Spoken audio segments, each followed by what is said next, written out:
Shalulile Peter ni mshambuliaji, of course tunamzungumzia, lakini watu wengi wanamfahamu. Picha ya watu wengi ipo kichwani juu ya mshambuliaji huyu.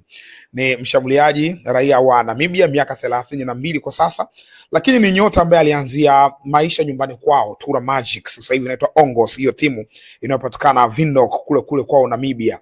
Alianza kucheza kandanda katika hiyo timu ambayo ndio ilimtambulisha zaidi katika mpira wa nyumbani Namibia. Baadaye akashifti kutoka Namibia na kwenda Afrika Kusini kwenye kikosi cha Highland Parks.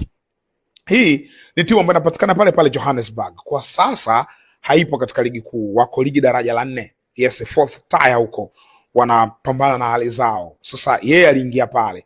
Ni timu ya daraja la kati ndani ya, of course sio daraja la kati, ni zile timu miongoni mwa timu ambazo zilikuwa dhaifu katika ligi ya Afrika Kusini. Lakini akiwa na miamba hiyo mwaka 2019 na 20, Peter Shalulile alifanikiwa kuwa mfungaji bora wa ligi kuu ya Afrika Kusini. Just imagine, akiwa na Highland Parks alifanikiwa kuwa mfungaji bora wa ligi kuu ya Afrika Kusini.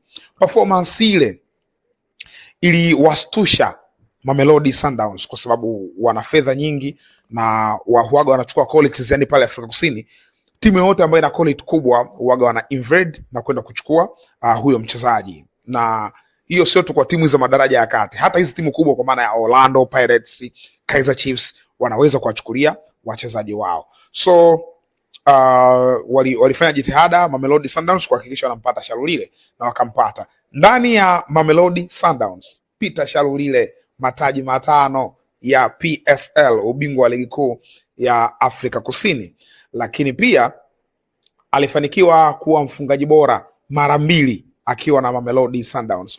Plus na ile moja ambayo alipatia Highland Parks, maana yake amekuwa mfungaji bora misimu 3 tofauti ndani ya ligi kuu ya Afrika Kusini.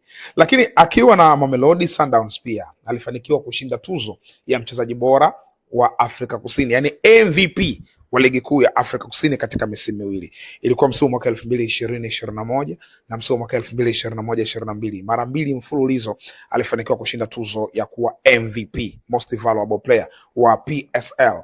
Huyo ni Peter Shalulile katika hilo eneo. Lakini ni miongoni mwa nyota ambao walikuwa hatari kulikweli katika safu ya ushambuliaji Afrika.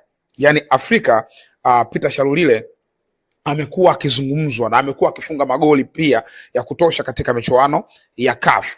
Sasa kuna muda Afrika nzima inakaa na kudebate kwamba sasa hivi Peter Shalulile ndo mshambuliaji hatari zaidi ndani ya bara la Afrika ambaye anacheza kwa Afrika Kusini. Hiyo ilikuwa ni season ya 2021-2022 akiwa na Mamelodi Sundowns. Kwa hiyo ni nyota ambaye alipata mafanikio ya kutosha. But kwenye national team ya Namibia pia ni mfungaji bora wa muda wote, ikiwa ameshafunga mabao 20 mpaka sasa hivi.